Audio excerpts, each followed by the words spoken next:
Well, hello out there, everybody in live video land. I was going to say YouTube land, but we are in theory streaming on Odyssey as well. I've been having trouble with streams on the alts though, guys. So Odyssey breaks down, Float breaks down. I think it's probably because sometimes my internet connection just kind of punks out and StreamYard keeps it going. And somehow YouTube keeps it going, but the other ones don't. Good morning, MT Knives. MT Knives, welcome to the show. Or is that M? I don't know. Patrick or M or both or the whole family. I may have just like in one listener account gotten access to like 12 people. That's kind of cool. Anyway, guys, let folks know we're live. Today is a Homestead update day where we just kind of go through various categories on the homestead. And I thought it's more fun to record these live. If you have things you want me to talk about or things you want to comment on, just throw them in the comments in all caps and I can, I'll address them as best I can. Hello, Jacob. Hello, Janet. Welcome to the live stream. Okay, so today it's a homestead update. I've started doing these every Friday, and that kind of helps keep me honest a little bit. Hi, Mike. Because I end up saying I'm going to do stuff, and then sometimes I actually do it. That's right. Sometimes I actually do it, and I'm more likely to do it if I've said it out loud. Dawn, welcome to the show. Welcome to the live stream. Let's all go to the live stream. That's right. So today we're going to talk a little bit about losing heartbeats on the homestead, which is a thing that happens, and it happened to us this week. And we're also going to talk about the early spring salad mix that is out and available for foragers in Tennessee. If you're south of me, you're a little further ahead of this. If you're north of me, you may not have it quite yet, but there's an early spring salad mix available, which is kind of cool, and a whole bunch more. Before I jump into that, I do want to remind you that the freeze drying webinar, getting started with freeze drying, these are lessons learned after a year of freeze drying, is on Sunday. I said Saturday earlier this week. It's on Sunday. Go to livingfreeintennessee.com to sign up. That is a member webinar. If you're not a member, you can sign up and become a member, or you can pay for the webinar. That's up to you. I'll follow up with you to figure out which one of those things you want. If you're having trouble finding it, just shoot me an email and we'll be good to go. With that, I'm going to jump straight into today's topic, which is a homestead update for April 8th, 2022. This is all about the Holler Homestead. If you look at the live video of this, you're going to see bags under these eyes. I have not been sleeping. And it's part of it's because in the spring, there's so much to do on the homestead that you just feel like you're racing. And then there'll be this like lull in the summer. And then in the fall, you race again. And that's totally happening right now. So what we've got going in the forage world, so this is where we talk about what we're foraging, both from the garden and from the land, is the early spring salad mix has arrived. We have wild mustard green. We have dead nettle. We have chickweed. We have, what are those things called? Hairy vetch. I saw hairy vetch this week for the first time. Woohoo! So those are all coming on, and watercress. And so that all mixes together for a pretty good salad. The wild mustard flower or greens, because you can do both from that plant, taste a lot like, well, mustard greens. It's not a real peppery flavor. Watercress, however, is really peppery. The dead nettle is nutty. The chickweed is nutty. And all of those combine together for a pretty tasty salad. When we add what's in the garden, it's kind of cool. Now, if I had been on my A game, I would have totally gotten some kale and some Swiss chard in, but I did not. Good morning, Martinson family. What I got going, though, are brassicas, so I can take greens off of the cabbage or all of those things. And then also red vein sorrel, which is a lemony flavor, and green onions. And the way I cheat on green onions is I go to Aldi and I buy like the 89-cent, that's probably more now, but the 89-cent of greens, like green onions, throw them in my aquaponics system, and they last like a year or two. They get really big, and I just keep cutting them, and they come again, basically, is what happens. Hey, John, welcome to the live stream. So that is the early spring salad. So we've gone from some pretty monotonous eating in the winter, where it's the things we've canned, like the green beans. And I always had the green onions coming out of the system and some lettuces and that sort of thing. And the only way I was able to spice that up is to grow sprouts, or grow herbs inside to add to them for fresh food, and a lot of watercress salad that's just watercress, which is tasty, but monotonous. And good morning, Margaret. And we ended up now where there's a whole variety of flavors. We got pepper, we got lemon, we got nutty, we've got, all of these different flavors, onion coming in. And it's kind of my favorite time of year where we transition from the monotonous of whatever we've preserved and what's sort of growing to a lot of variety of flavors. And from here, we go from more of the leafy greens to the fruiting things. That'll take another couple months, right? Because we'll start getting tomatoes and squash and all this other stuff coming on. That's the next transition. But for right now, we're going from winter monotony to early spring variety, and it's really kind of a fun thing on the homestead. It's one of my favorite times, as I said. Next segment is livestock. This is where we talk about what's up with all the heartbeats on the homestead, and we lost 2 this week. That's something about homesteading people don't talk much about. You lose animals. You lose heartbeats. You're responsible for how many hearts on your homestead, and every so often some stupidity goes down and you lose some. And one of them's my fault. On Monday, I took a little break because Monday's it's Monday, Tuesday, and Wednesday. I'm pretty much booked from the minute I get up to the minute I just decide I have to stop for the day. And I decided, I'm kind of stressed out and I haven't had a break. And oh my goodness, I'm going to stroll down to the rabbits and pet their heads because they're really cute, right? They're furry. They let you touch them. They're snuggly and they're pregnant. Anyway, I went down, I petted the rabbits. I petted the white rabbit, and then there's a more silver colored rabbit and, snuggled them up. I guess it was a brown rabbit. And they'll let me do that. And then I closed the doors and I left. And I found out later that day that I didn't know it, but one of the doors, if you don't latch it in a specific way, the rabbit can get out. And so I just latched it the way I latch all the doors, and the rabbit got out, and then the rabbit got found by a dog. And then the dog brought the rabbit to tactical, and the rabbit was still alive at this time, but she didn't make it. And it's probably because the dog did one of those head things. And so not only did I lose a rabbit, I lost one of my breeder rabbits. We're down to 2 females. And that's, it's sad because we've been taking care of these rabbits for a long time, and it was totally preventable. The reason that she got out is the latch was broken and I didn't know about it. We didn't communicate about it. It's important to communicate about these things. And I feel bad. The other one is that my duck's free range and my next door neighbor's dog was out, and she's been like on a run a lot because he works. And he said he looked over and she was carrying a duck up to him. This dog doesn't usually go after ducks, but does occasionally go after ducks. And that duck also passed away. So one of my good egg layer ducks passed away. So I'm down 1 egg a day from the ducks.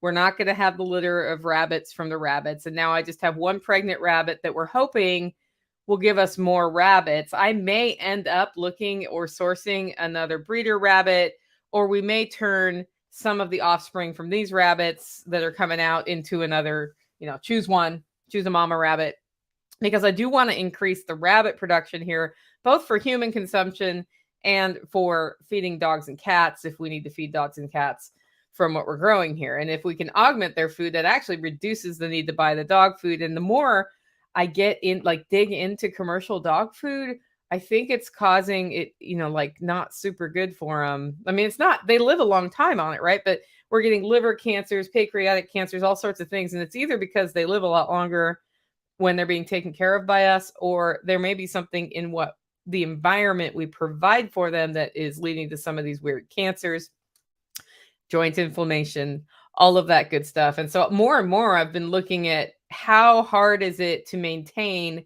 a wild diet for my dogs without me having to pressure cook or cook stuff once a week and put them in little bags in the freezer, which I could do.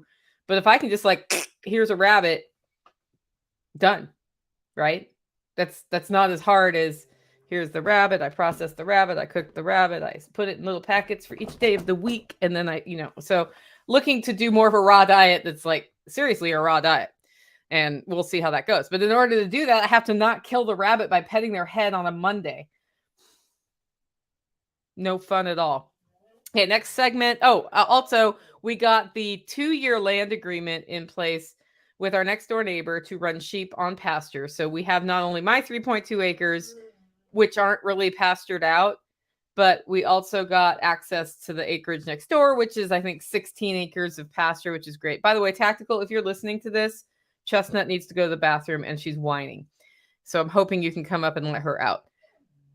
You hear that, guys? Oh, I can hear it. She's like, Anyway, 2-year land agreement for the sheep. Fencing is going really slowly. And what I've learned about fencing is it goes really slowly. And then we decided to get rid of the pigs. And we have mama pig and a stud, like a breeder, a dude for her. And we don't know if she's pregnant or not. So we've been kind of like hanging out with her and we like her. We might actually keep her, breed her, and sell the feeder pigs for people to raise as feeder pigs. We're kind of deciding what to do. Hey, K-Bonk, welcome to this live stream. And I don't know, but this was fun. So I have railroad ties to get rid of. And I have been swimming in the dregs of offering things up for free on internet marketplaces, which is to say, so here I have a picture of the thing.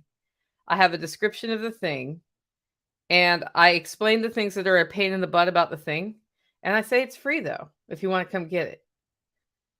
And then I get all these questions that I've already answered in the post for the thing. So I have railroad ties that used to be used as a retaining wall. They're in okay condition. Some of them are in terrible condition.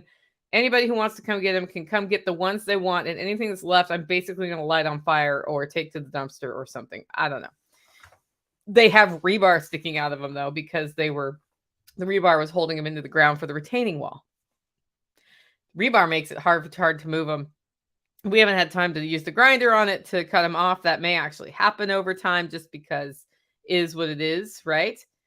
So, exactly. K-Bonk's like, F that, free, no questions. Exactly. So when people ask me questions, I'm like, obviously this is not a good fit for you because you have too many questions and you didn't read my post. So next. But I have like blowing up my inbox. So some guy comes, he's like, oh, I'm going to come out there. He comes out here and he's just getting out of his truck and a 650-pound lady pig has gotten out of her pasture and is walking up the driveway behind him. And I looked at him and I said, I think you should stay in your truck right now. And he looked at her and he was like, oh, because I don't know what she's going to do. I know she's probably not going to hurt me, but I don't know how she's going to be around other people. And she was just like super excited to get out of her. She opened the gate is what she did. And so I went down to her food. I got a scoop, walked into the pasture, dumped it out. She went into her pasture. I closed the gate and then the guy got out. And then he was loading them and he was trying to load railroad ties by himself. That's the other thing. You don't come pick up heavy ass railroad ties without somebody to help you do it. Right. And then he decided he needed to go get a friend, and then his friend bogged on him, and that's why the railroad ties are still here. Or he wasn't polite enough. Hey, Lone Star Living. He was not polite enough to let me know that he wasn't going to come back for the railroad ties. Anyway, so I've already had one person here. I have another person super eager to come out that I just haven't had the heart to reconnect with them because then I have to deal with all the back and forth. And at this point, I'm ready to just dump diesel fuel on it and hit a match. Except for that, I think the noxious fumes from that might be a bit much. Anyway, so that's happening. And the pig got out and the goats have been getting out. Everybody's been getting out. It's been like get out week. But it is what it is, right? Okay. So that's what's up with the livestock. They're getting out. And fencing takes forever to put in summary. Selling stuff online is the worst. Yeah, way too many flakes out there. Exactly. That's why I don't hold anything for anybody. I'm like, no, I'm not going to hold it for you. Tell me when you're on your way, and then I'll hold it for you. That's just the way and they probably don't like me very much. I probably have a terrible seller rating on Facebook because I'm not very nice to people. I mean, I'm not mean, but I'm like, this is my deal. This is how it works. And that is what it is, right? Next segment is grow. This is where we talk about the fun part of homesteading, growing the things. It's like you get to put your little summer dress on and go frolic in the garden. Things are really slow to wake up this year. So it's April 8th today, and my fruit trees are blooming just in time for Saturday last freeze. So we probably won't have fruit again. Happens every year. Luckily, the blueberries are not blooming, right? But they're just leafing out. But it's actually kind of good based on the weather pattern that a lot of the trees haven't greened out yet. And usually by now we're having some decent greened out trees. And it's just been a slow spring. They're slowly waking up, and then it gets cold, and then they retreat for a little while, and then they start greening out, and then it gets cold. I have a single rose bush that is it's called winter fire. So it has white leaves with red on the outside, and then it sort of gets pink as it gets older. It's a really beautiful rose, very thorny rose. And that thing to replace is like $54. When we did the hillside garden project, I moved it to get out of the way, and then I moved it back, and when I looked at its root ball, it was pretty pathetic looking. So I don't know if it's going to live. It's going to get a blanket over it this weekend, and it's got like one little leaf coming out the side, and I'm like, please don't die, because roses are pretty resilient and they'll root out even if you damage their roots pretty well. Why am I talking about roses and grow? Because they are pretty tasty on salads, and the rose hips are high in vitamin C, and it is like food, herbs, all of that stuff that you can grow. So everything's really, really slow to wake up. The seedlings, I finally did my seedlings, and now I'm looking at them every day going, why haven't you germinated? Why haven't you germinated? Why haven't you germinated? So what's happened at this point is all of my lettuces have not germinated.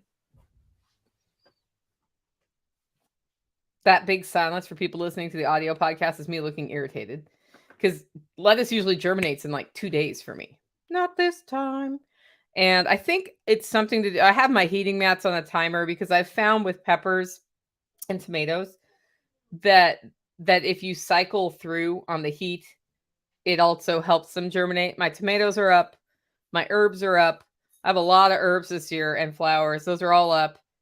And the peppers are not up. That's not unusual. It takes them usually 10 days. Tomatoes usually take 3 days for me. But lettuce, it's like 100. I have like a full flat of 72 lettuce not germinated. I don't know what gives, but I'm giving it about 3 more days, and then I'm gonna, complain about it and pull all those plugs out and see if I can get them to germinate. But we're getting awful late in the season for me to do lettuce. I have my last packet of seeds that I wanted for this year just arrived yesterday. It's tarragon, and I love tarragon. It's super easy to grow too. And so then it'll be a little behind everything else, and I'll get the loofah started. So the seedlings are looking really good, except for the lettuce. Apparently the world does not want me, the universe does not want me to have lettuce this year in my garden. So it is what it is. And then the potatoes in the upper garden, the potatoes are in, and I have a potato cage for down here that I'm going to I've never done it that way. So I'm going to play with that, see how that goes. I think I might put it by the outdoor shower. We got a week ago, we got radishes, carrots, and beets in, and I went up to see if there's any germination today. Nothing. But it's been a weird combination of kind of warm and sunny and dry, and we've had to water those rows, and also pretty cold. Like cold. So I think that's just, it's either a function that the seeds aren't going to germinate because they are kind of old, or it's because the environment isn't exactly right. We do have a week coming up of like rain and sun and rain and sun and rain and sun, which is great for germinating seeds. And I'm kind of excited about that. So once we get through Saturday freeze, everything's good. And then I have peas in. They're not up yet. I put them in Sunday. It's way too soon for those things to germinate. And those seeds were old. I was just like, how do I get rid of these seeds? Put them in the ground. If anything comes up, bonus. It's late in the season to start peas. Don't care, because if I just get the pea greens off of those, I'm perfectly happy. So that's what's going there. We're swimming in duck eggs, because we always are at this time of year. And that just means there's lots of duck eggs for the spring workshop. Next segment is Holler Community. This is where we talk about the Holler neighbors and the wider LFTM community, and how that's impacting the Homestead. Yesterday, Ryan Steva was here and he told me he has some varieties of strawberries I can like get from him that sound pretty cool. So excited to get those in. On my hillside garden, it's got a bunch of cedar chips in between shrubberies that I wanted, like roses and figs, and I have some echinacea up there, some other stuff. I'm doing some herbs and some other stuff, but I also want ground cover. And so some of the herbs like oregano and thyme, they creep out on the ground, which is good, but also strawberries. Strawberries are great ground cover, and I'm looking to get those going. K-Bonk asks, do you ever do a walk around the homestead update? I have not done that in a long time. That's a great idea. The one challenge I have is staying connected to the internet for that. So those tend to be more pre-recorded rather than live streamed. Although I'd be totally up for scheduling a live stream maybe next week. We'll try to do this show that way. And then if it doesn't work, then I can just go record it normal, like in my studio. The thing about my studio is the internet connection is solid right here in this corner of my house where you can see my closet door behind me. It is what it is. Martin says that family says it just snowed for 2 days and my seed crop isn't harvested yet. So we have a few weeks here. Yep. Yes, K-Bonk. I mean, either way, I can just record it. It's not that hard. I used to do those. In fact, I haven't done Thought of the Walks in a while, although I recorded one recently just because my morning routine is completely different right now. And it's time for me to retake control of that morning routine. Anyway, holler neighbor and community. Jenny had us all over for fish tacos on Wednesday, and we kind of started talking about, because we haven't done community meals in a while. There's just been a lot going on. So we're talking about re-upping the holler neighbor, like at least a weekly meal. And I think we're getting together tomorrow, Saturday, for just what we call a holler neighbor family meeting. This is where we talk about, what's going on in the holler, what collaborative projects we want to work on together, because we've got like meat chickens coming in and we got sheep and we got all these gardens we're planting, and what are we going to do as a team versus individual households? If we don't have regular communication about that, then things fall through the cracks. A lot of where our focus has been the last month has been getting ready for the Living Free in Tennessee Spring Workshop, which is at the end of this month. And that, we do classes at Jenny's house. We do food and hangout time up here under Taj Mahal. And there's just been, with the construction going on in this whole hillside project, we got to rebuild the outdoor shower, like all of that stuff. That's where we've been focused on being ready. And then I pre-cook most of the food that is fed to people that can be pre-cooked. Like the salmon that I flew in from Alaska is not going to be pre-cooked, right? That's going to be cooked on site. But when I make beef stews and chilies and those sorts of things, then I can pre-cook those, put them in the freezer, and then the kitchen crew has an easier time serving food to everybody. And that's the way we like to get it set up. And then I also know it's the recipe I wanted to serve, all of those things, because I'm kind of a control freak. K-Bonk's asking, how many are there in the community? We have 4 families that all live near each other. It may expand over time. So that's the holler neighbors. But we kind of have honorary holler neighbors from the Living Free in Tennessee community who would buy land here if any was available. We have sort of an inner circle of people who come out here and work on stuff with us. And I'd say there's a core group at this point of 15 to 20 people. We're just not communal living, because everybody, like, the premise of the holler neighbors is we have our own space, but we work on projects collaboratively and we help each other out. And that's actually something I wanted to talk about, is if you are a single alone person and you want to do homesteading, it is possible. It's possible to do it without any help at all. You just have to dial back what you're going to do. Having tools like a tractor can really help you out. Like, having the right tools really helps. Having land with infrastructure already in can really, really help. But it's harder by yourself. And one of the things that's happened with the holler neighbors, there are 4 households near each other. All of us are currently single, but it might not stay that way. Everybody has their own house, and we help each other out on projects. So we kind of divide and conquer. If we're going to do meat birds, Tactical is going to handle most of the food, water changes, and moving the tractor and all of that, right? Nighthawk will come help. Jenny will come help. I'll help if I need to. And then when it comes slaughter day, we work really hard together to process them all, package them all, get them stored, right? And then financially, if we're bringing in feed from outside, we'll put money in for that, and then the result is we all get some chickens.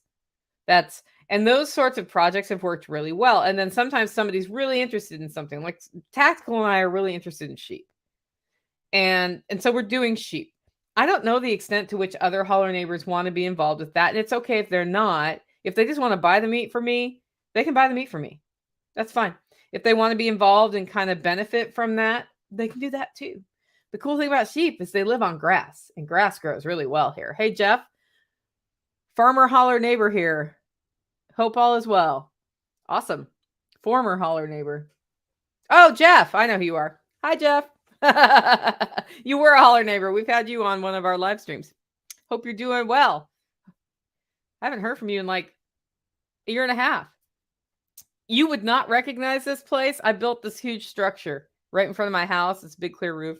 It's awesome.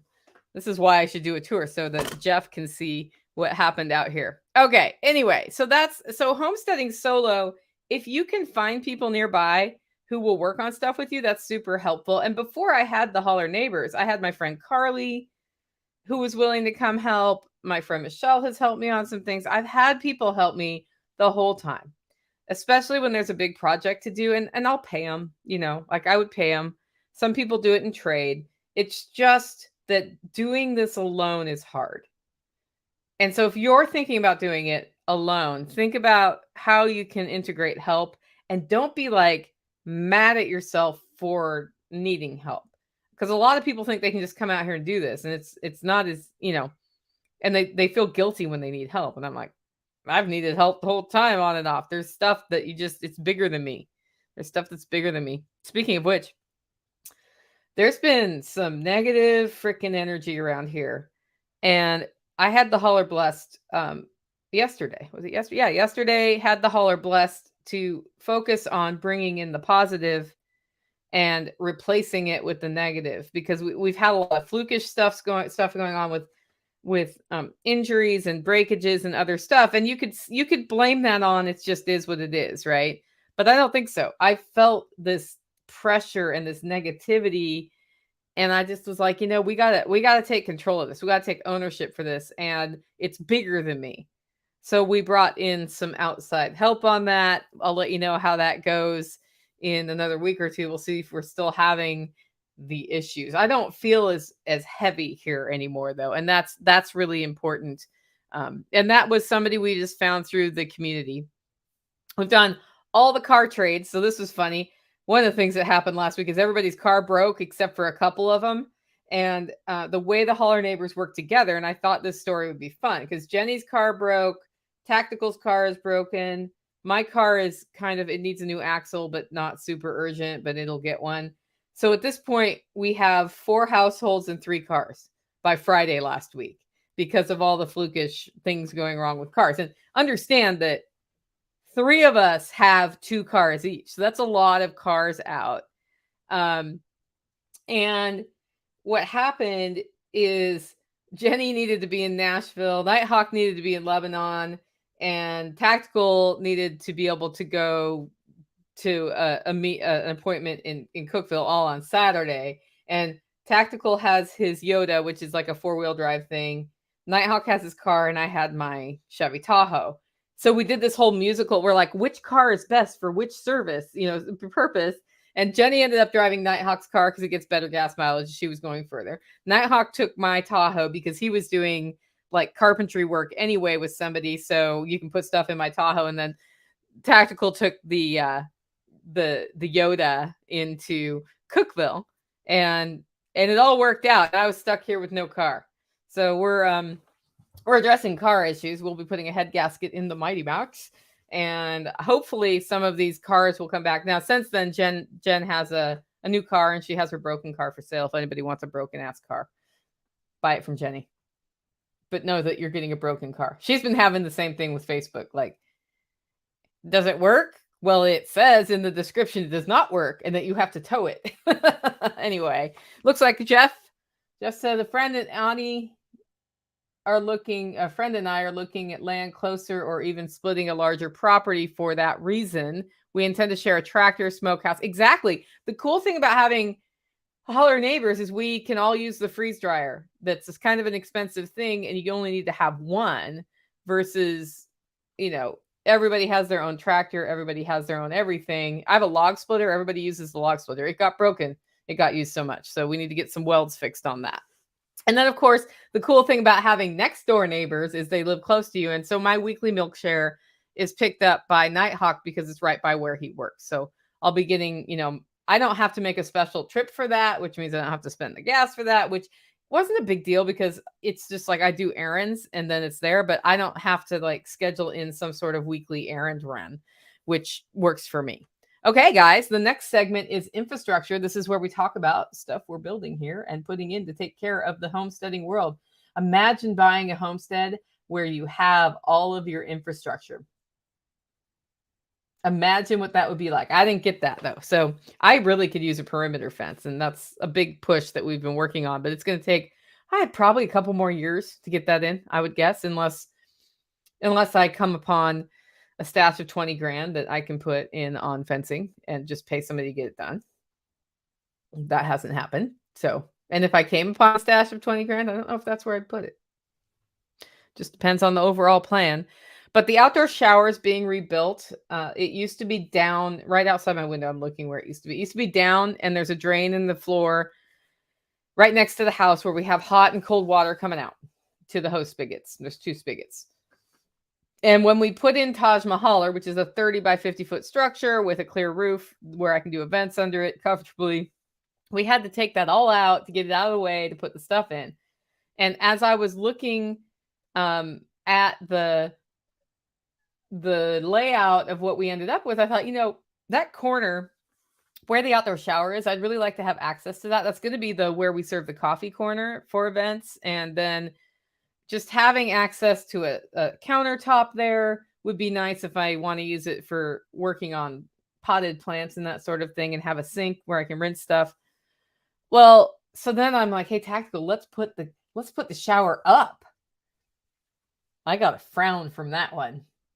But over the GSD weekend where everybody came out to help, they figured out how to frame in the shower, and we'll build a stairway up to it. And what's happened is, like, what's the design of the shower going to be? Because it has to have structure. It has to have a floor that's not going to rot, all of these things. And we had a visit from Ryan Steva. He came out, and yesterday he and Tactical were working on it, and it's got walls now, and we figured out the flooring and the drainage. So we're coming really close. And the plumbing is halfway to being put in place. He's heading to town today to get the parts for that. I'm pretty sure I'm going to have an outdoor shower maybe by the end of the weekend, depending on weather, maybe early next week, which is great, because what I didn't want to be doing is we're finishing the dang outdoor shower as people are arriving for the Living Free in Tennessee workshop, right? We want people to have the shower, of course, for the LFTN workshop. And I sleep a lot better when stuff like that is done well in advance of the workshop. But I'm like, there was a workshop 2 or 3 years ago where I was out there plumbing it in the morning of, like, and people were like, hey, no, we need to plumb it this one. I'm like, get the hell out of my way. I'm plumbing this in however the hell I want to, because it's got to be done. And I don't care if it's done right at this point. I care that hot and cold water goes up there and water comes out here and people can take a shower in privacy. That's all I care about right now. If you want to redo it later, you do you, but I need this to work now. And sometimes that happens before the workshop. This year, we're really trying to get that done 100%. And we're trying to make it so that if it gets, like frost level, freezing 30 to 32 degrees, we don't have to drain the whole thing, or it's really easy to drain the whole thing so that I can use the outdoor shower in those times in between freezes, So it's not just like shut it down for the year and it shuts down. It's been shut down since October at this point. And it's really nice to be, if you're working in the yard and you get all muddy or whatever, to go out and take a shower. It's really nice.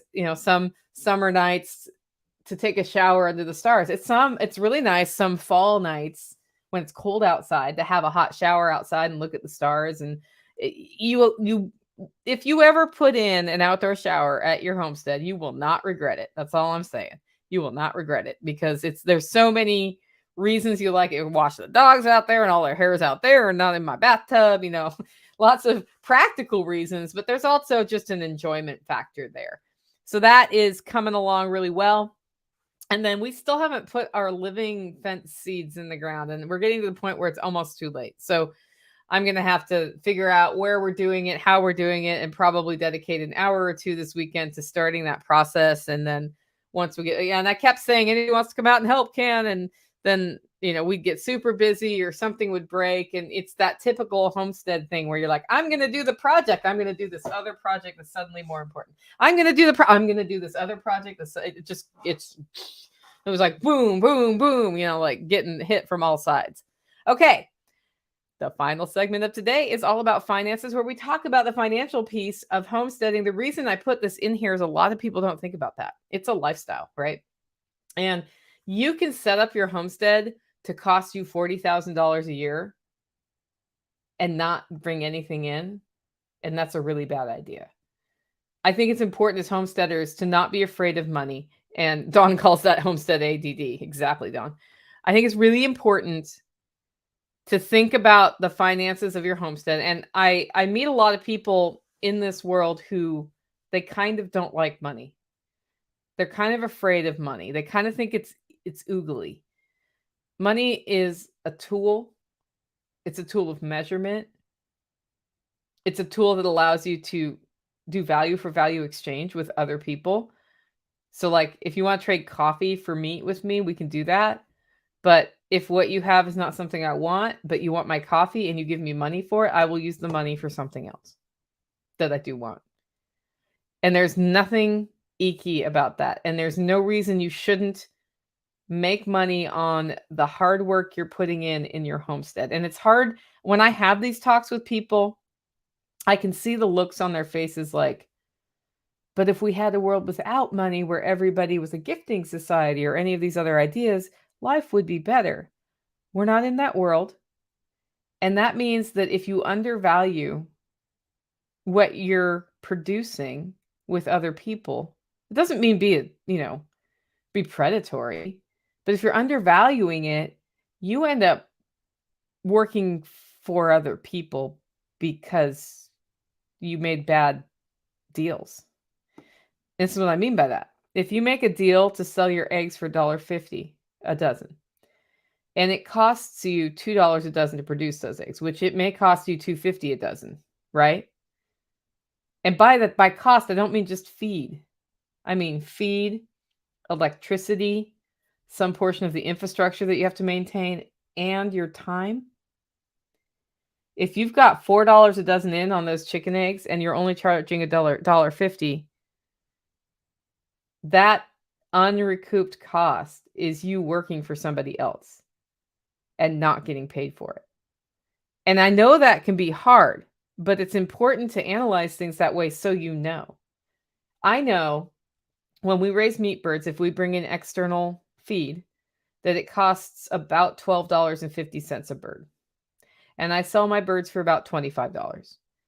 Because I also know how much time we have in the processing of the birds, in the raising of the birds, and all of those other things. And people freak out about that. And I'm like, yeah, for my budget, it was $12.50 a bird in my freezer.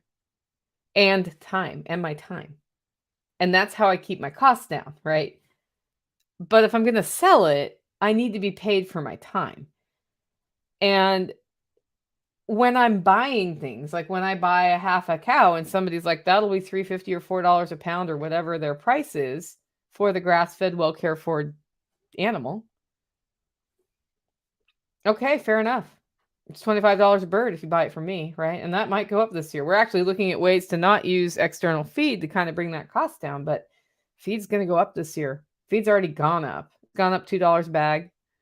Might go up $5 a bag by the time it's all done. It might double. Don't know. When that happens, the price of chicken goes up.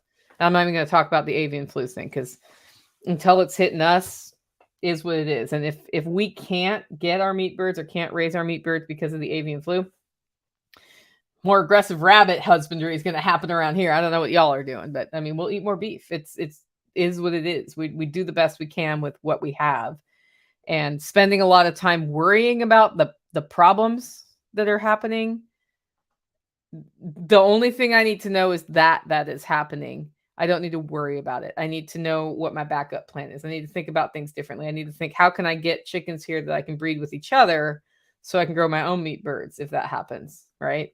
Who do I know who has the kind of chicken you can do that with? Because our plan this year was the meat birds that you get at the hatchery, and by fall we have the infrastructure in to have birds we can breed to create sort of a hybrid meat bird that will not grow as fast as the ones that everybody uses for profit, but doesn't matter. I mean, like, how many chickens do we eat a year? It's, I don't think we even eat one a week right now among the 4 neighbors. Like, maybe we did 40 chickens and still aren't through them all after a year. So that's telling, right? That is totally telling. So the way this is looking here, because we've really focused on growing meat, is that I'm only purchasing sandwich cold cuts and bratwurst for the spring workshop. All the other meat, and salmon. All the other meat has been grown here. And that's kind of cool, isn't it? I guess the rabbits those are coming in from outside too. Oh, so 4 things. So the majority of the meat is beef, and I'm going to call that sourced locally. So it's beef, it's pork, the bacon we're serving, like all of it is Homestead produced. And that's kind of cool for the financial part. Although there's money in on raising this actually helps, because we would have done it anyway, to be using the things that we've made here. And people who come to the workshops, right, get to eat the lifestyle, which is also kind of cool. Anyway, K-Bonk's asking, are we keto? Most of us are keto or carnivore here. I do eat vegetables, but I don't eat a lot of starches, even though I'm growing potatoes, because sometimes I have single potato or half potato. So that's kind of fun. And then I do want to thank Ryan Steva for helping with the shower from the community, and Miles for working on electric wiring. We are running wiring for events off the event service, because I have separate service into the property for my house versus commercial endeavors. And we're getting that all lined out. So I want to thank them both, because that helps keep my budget down too. When people come out and just do stuff, it's super nice of them. So yeah, food is always great at the workshop, TSL. We do our best to feed y'all well. I had to actually buy sweet potatoes this year. I usually have sweet potatoes, but they didn't last. So it is what it is. I'm Calhoun says, I'm thinking about raising my first meat birds this spring, considering a run of 25 to get my feet wet. Go for it. Go for it. I don't know if you've ever processed a bird. It's helpful to process the bird one time to know if you can do it, but you could always outsource to a processor. The problem there is getting your appointment when your birds need it. So if you're going to do 25 and you're going to depend on a processor, talk to them before you get the birds. Can I process on this date? Set your date and you're good to go. But 25 is a good number. 10 is a good number. It just depends on what you want to do. Raising meat birds is pretty easy, as long as you've figured out water, shelter, and food. Water, shelter, food, you've got it. There may be the worst thing that happens is you can get a poultry-borne disease and they die. And that's not super fun. Or a predator gets them. That's why shelter is important. Like, make sure it's predator proof. Anyway, guys, that is the Homestead update for this Friday. Once I wrap this show up, we're going to get going on the pre-rain, oh my goodness stuff, and do a lot more. I'm making feta cheese today for the workshop and some other stuff like that. So it's going to be an afternoon of homestead cooking over here, because it's going to be rainy as can be. So anyway, thanks for joining in. And I guess I'll see you next week. And I'm also just leaving that space so I can edit that into my audio podcast. Yeah, borrowing a plucker is great. There are lots of pluckers that people will lend out. There are some here in the community. I don't know where you're located though. So pluckers make a big difference. If you cannot get a plucker though, skin them, because like I guess it was 2 years ago we did our first chicken processing workshop here, and I have a plucker, and we called these birds pterodactyls. Like they got huge, and so it was like turkey-sized chickens. Threw the first like third one in, and they're like 30 to process that day. Plucker like breaks. I've got a class, like a property full of people who need to learn how to process birds, and the plucker just broke. And so then I said, well, we're going to learn how to hand pluck today. And I showed them how to hand pluck. And then I solo hand plucked. Well, actually, there was another person helping me, but everybody plucked one bird, right, in the class. And there were like 10 people. We plucked the rest of those birds by hand while they did everything else. And I was so happy I had hired a teacher and it wasn't me that time because I had to jump in. Now I have a commercial grade plucker that's not going to break. And that barrel plucker that I had, what happened was that lugged the motor down too much, and the motor got hot and it turned itself off. So by the next day it was working again. I gave that to a community member with the string attached that if people want to borrow it, he lets them borrow it. But he's somebody who had borrowed it from me before, and he was super happy to get a plucker. So yeah, so you can hand pluck a lot of them. And when you get like the key to plucking fast is pluck fast, right? You scald them and then you pluck as fast as you can, and you don't stop. The reason it takes most people so long is they're like pluck, pluck, pluck. If you're just like like King Kong, it goes a lot better. And then you can do sort of the last, sometimes you'll miss a feather or two, the last fine feathers in the kitchen. Somebody said, chill your birds immediately. I ruined 10 by taking too long to process. Rigor mortis sucks. How did Jeff, did you not eat birds because they went into rigor mortis? Because I purposefully have the birds go into rigor mortis and come back out before I freeze them because it makes the meat more tender. Was it just that you couldn't manipulate it? Curious about that one. Email me. Because them going to rigor mortis shouldn't ruin the meat. I'm a strong proponent of chilling your birds fast, though, for food safety reasons and because it's easier to cut them when the meat is very, very cold. So we usually throw them on ice when we're done. I hand plucked ducks before, then I started skinning. So much easier. Yeah, I don't pluck ducks. If I want to pluck duck, I take it to the processor because those feathers are in there. Like ducks and turkeys, there's a couple times you'll be using pliers to get those puppies out.